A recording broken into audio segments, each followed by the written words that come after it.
Hello and welcome to the first in what will hopefully be a monthly series of podcasts that are primarily designed to help me keep in touch with all of you people watching my videos, and also to go into a little bit more detail about the content on the channel and maybe answer some questions, etc, etc. Especially now that the channel has grown to the size that it has, I really do feel it is necessary to try and engage with you guys a little bit more. Mostly, I have been keeping in touch with you via the chat system on the various videos, but this isn't always the best way to go about it, simply because, well, you know, it's not very personable.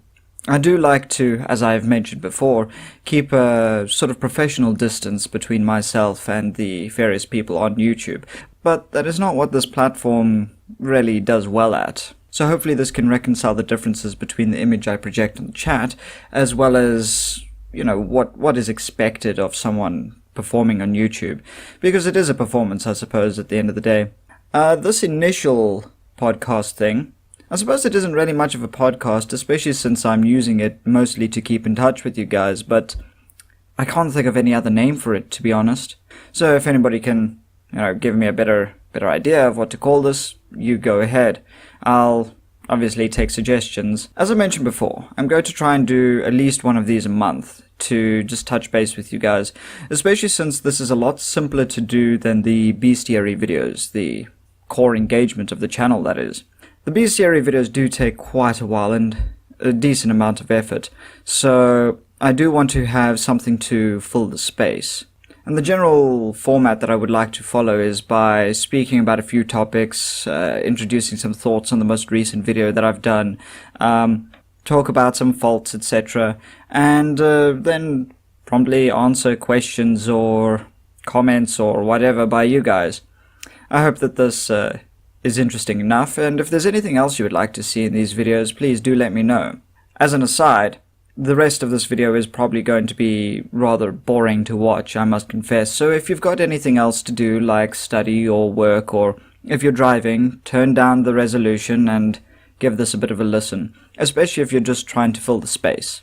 I know I like to listen to just random noise in the background to help me concentrate, so I hope that I can fill this seemingly endless need. To get right to it, my first topic, I'd like to talk about the creatures that we've seen so far discussed in the Beastiary. Primarily the ones that I enjoyed discussing, which I should mention is actually quite difficult to decide now that I think about it. The first thing that comes to mind is the simulacra video. The simulacra itself was quite fun to research, and it really challenged me because I actually have no idea what I'm talking about when it comes to advanced technologies such as was discussed in the reification. I'm primarily a biologist kind of person, so life sciences, etc. are my forte. I have a bit of an aptitude for that, and that's also partially what I studied in university, so that's that's that kind of thing explained. Now you can see why in the videos I tend to focus on biological creatures more than non-living things.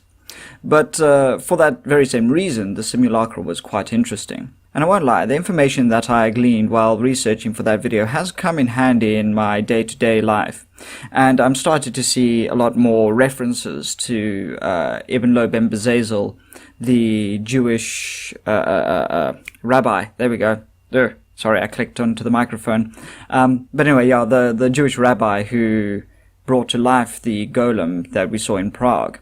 And in fact, you could see in the most recent Deus Ex game, which I actually started playing, that it initially starts in Prague, you know, with created humans, etc. Quite a nice touch, I thought.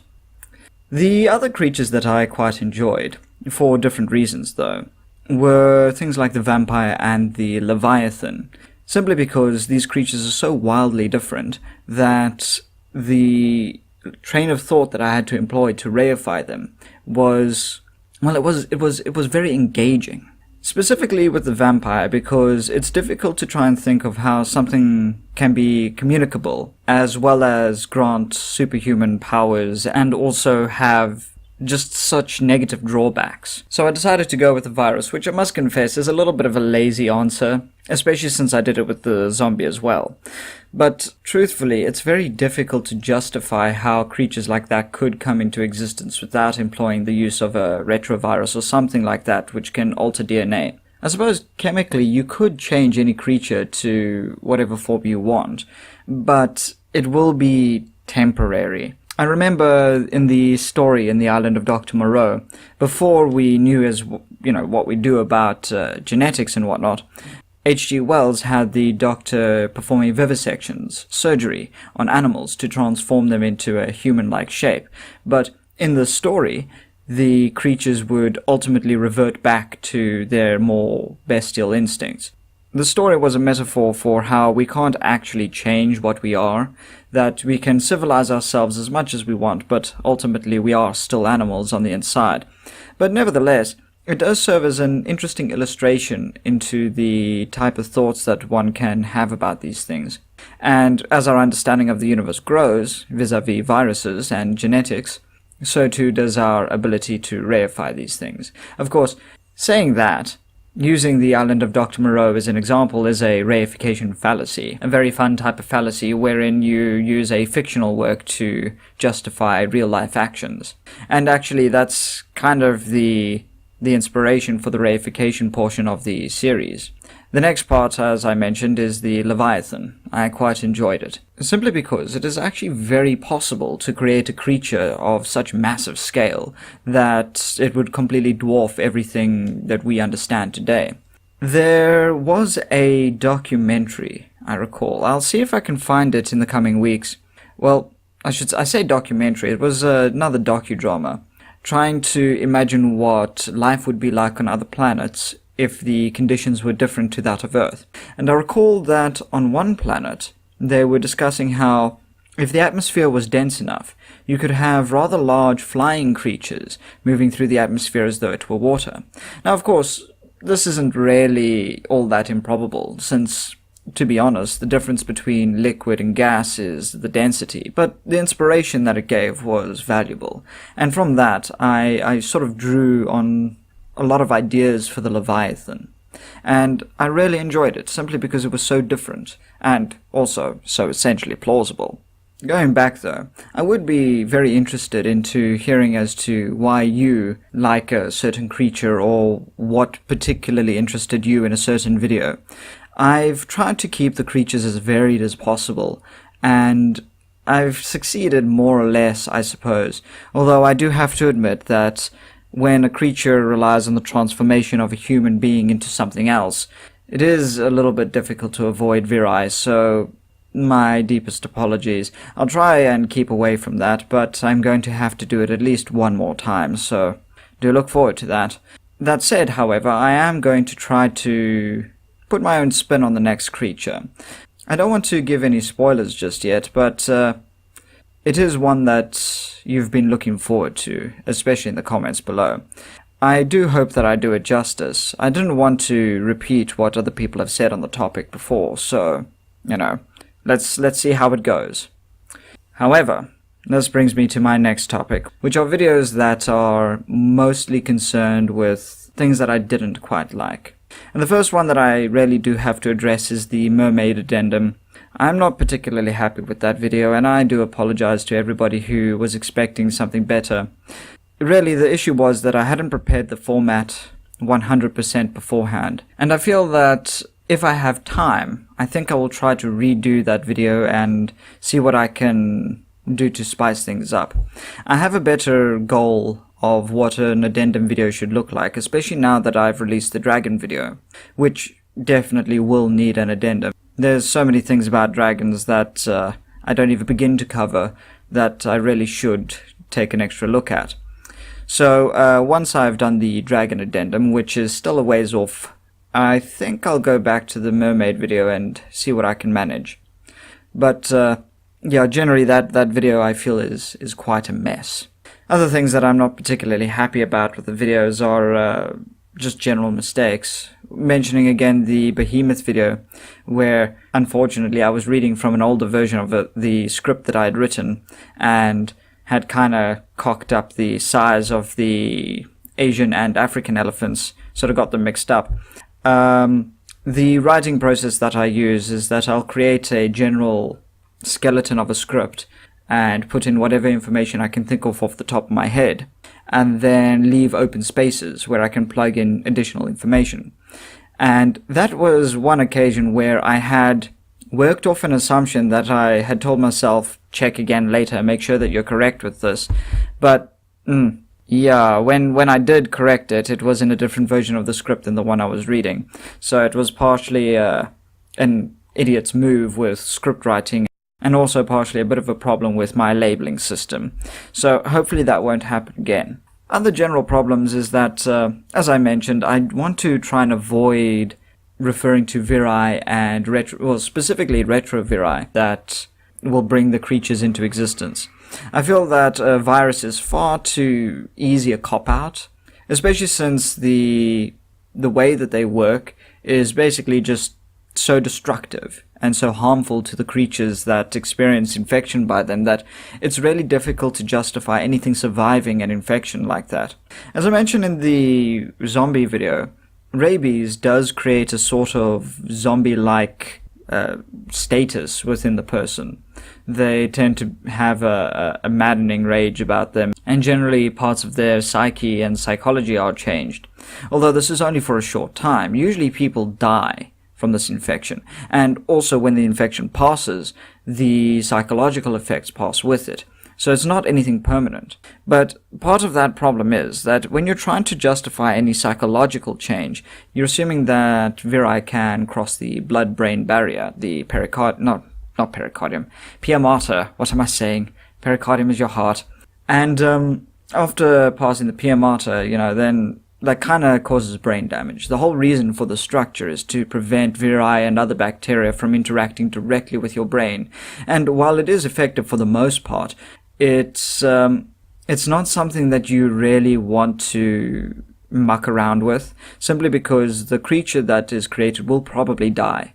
I feel that if I alter the psychology of something way too much without invoking some kind of chemical change, then I'm stepping outside, very much outside, of the bounds of what is possible. Now, I know that some of the creatures are indeed very impossible, such as the ghost, at least from a skeptic's point of view, I should say. I do consider that I should take a very neutral stance in all the creatures I discuss, so I don't have an opinion on it either way. However, as I said, it is very difficult to justify with our understanding of the world as it is today, to imagine how something like a ghost, or a spirit, or a wraith, etc. could come into existence. Generally, I try and keep it as authentic as possible, but there are limitations. Another thing I'm a little bit unhappy about is the dragon video. I know, considering that people have asked for it before, but my main contention with it is that it was a little bit too easy.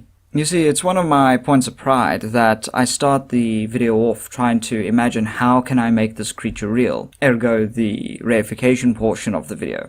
And in fact, that's almost the entire purpose of the video. But with the dragon, it was really difficult to try and imagine anything that hadn't already been thought of before. And I found myself turning back to the docudrama, the Vampire Legend Made Real. There we go, that's the name. And I really didn't like that, simply because it wasn't my own work. Of course, I couldn't ultimately move away from it because I hadn't found anything more feasible than that. I tried to add my own spin on it by adding tungsten bones, etc., and I had originally come up with a very weird creature, to be honest. But when I found that docudrama, I thought, nope, everything you've thought of is absolutely ridiculous. You have to mention this. You have to use this as a skeleton, a backbone for how you will discuss the dragon. So I was a little bit displeased with myself, but I did feel that I had to put the video out at some point and I couldn't speculate on it any further. So I hope that you guys enjoyed it anyway, despite the fact that I'm somewhat disappointed with it. With that, I should mention that if there's anything that you guys are not particularly happy with, or anything that you would like to add with the reifications or origins or myths of the creatures, please do mention them in the comments. I will try to make an addendum, if that's at all possible, if there is enough information to add. But if not, I will be adding them to these base-touching videos. In the meanwhile, though, I should mention that your comments, no matter what they are quite appreciated. I cannot tell you how much I am motivated every time I see a comment. The comment doesn't even have to be anything particularly encouraging. Just the fact that there is a comment tells me that people are interested in the videos and enjoy what they're seeing. And specifically enjoy it enough that they're willing to comment, or maybe dislike it enough, as I've seen on a few occasions. But again, I don't particularly mind what anybody's opinion is. I'm merely trying to present the videos in as neutral a fashion as I can. And in fact, on that note, the neutrality is something that I try to maintain, not because I have any particular opinion one way or another about some creature, but because I want to try and make the videos as accessible as possible. So, for example, if you believe that vampires exist or that unicorns exist, you can look into this and say, maybe this is feasible, this is accurate to the legend, etc., etc., etc. I'm not going about it in a way that assumes that the creature is real, or not real for that matter. I'm trying to reconcile the legend specifically with what is possible. So I hope that makes sense. It's not so much that I want to deny the creature, but rather that I'm trying to understand the creature. And actually, this is part of what the myth portion of the videos are for. I want to start off the video by presenting the creature as though this is encountering them is a common occurrence. And in doing so, introduce the myth, introduce the lore, and the various aspects of this creature. That said, however, it's not always possible. And some creatures do require a bit more distance than others.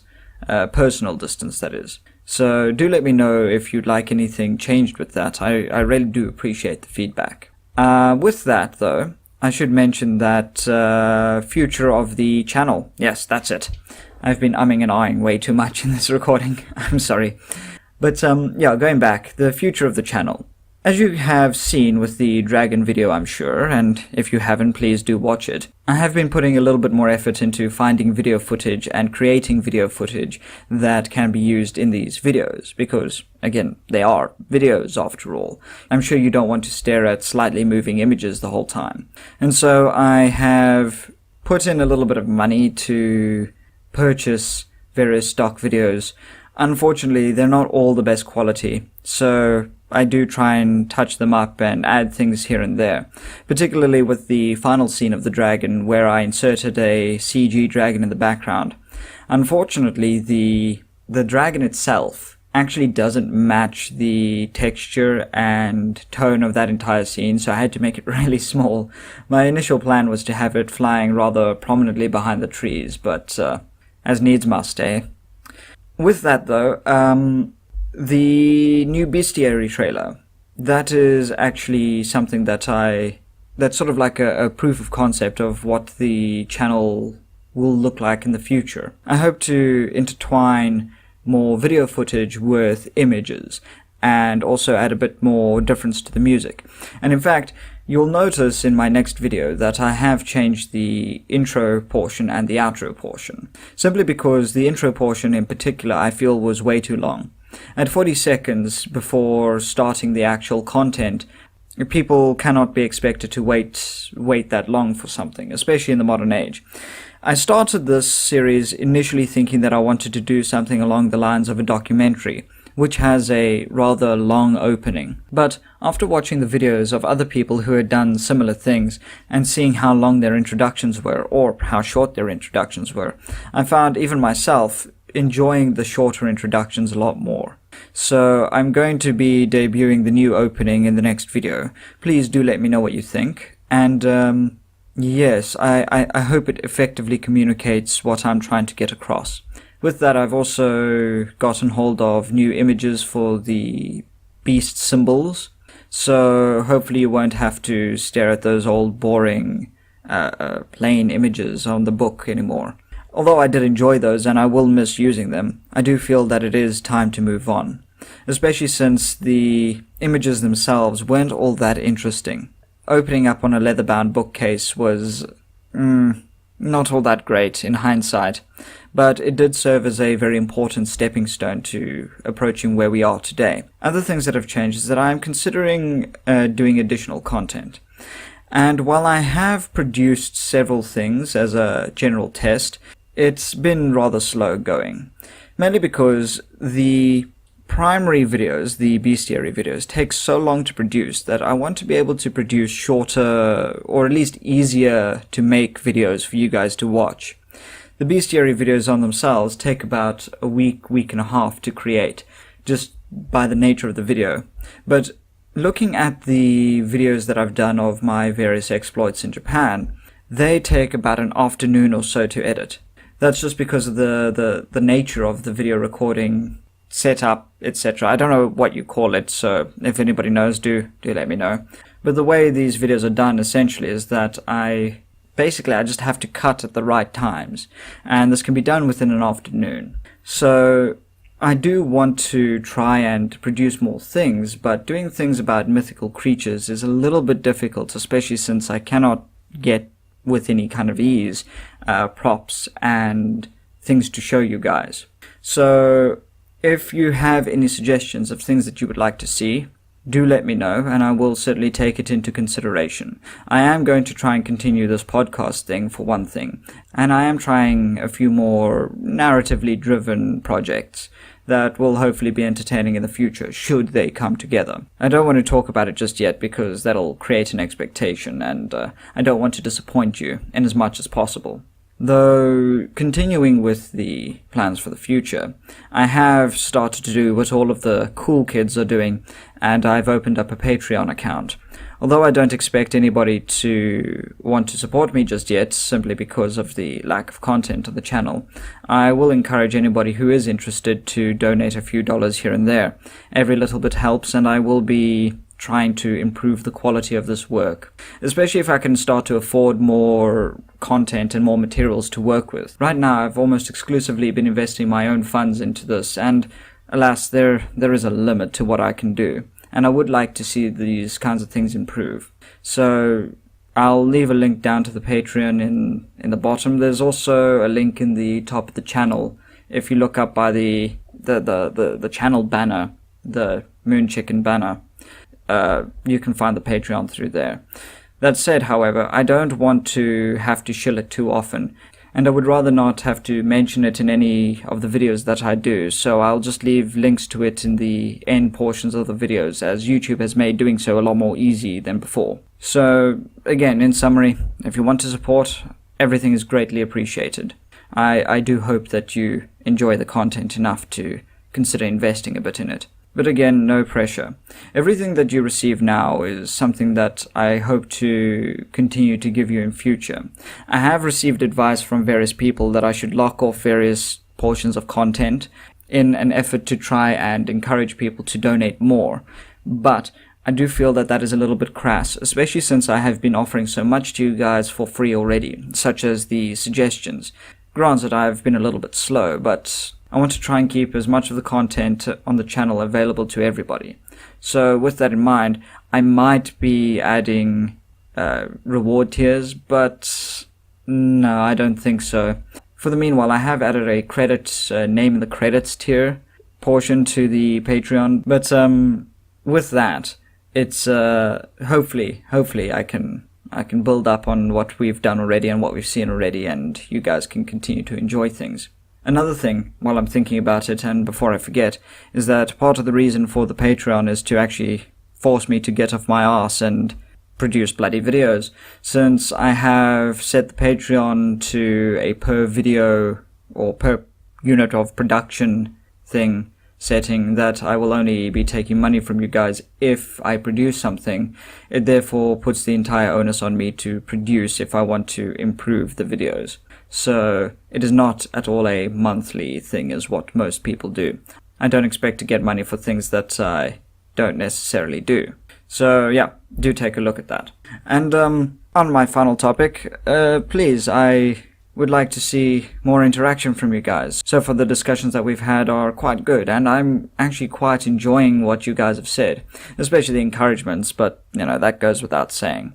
I would like to see your guys' opinions on the creatures and how you could reify them. That would be a very interesting topic, I think, and perhaps something I could do would be to create a live stream with one or two of the viewers of the channel and see what they think of the various creatures and their opinions on how they would bring them about, or whatever they would like to add to the lore. And to recall that one of our subscribers has been trying to write a book, something that I'm still looking forward to. I'm not sure on the progress of the book, but I imagine it must be taking quite a while because, as I've discovered, researching these creatures is not easy. But hopefully if that book comes out, then I can also do a discussion with the individual involved. But with that, I'll be signing off. I hope you guys enjoyed this, and I hope you guys had a good time. Again, do let me know what you think in the comments below, and let me know what you'd like to see or what you'd like to see improved, and generally stay in touch. I like hearing from you guys, okay?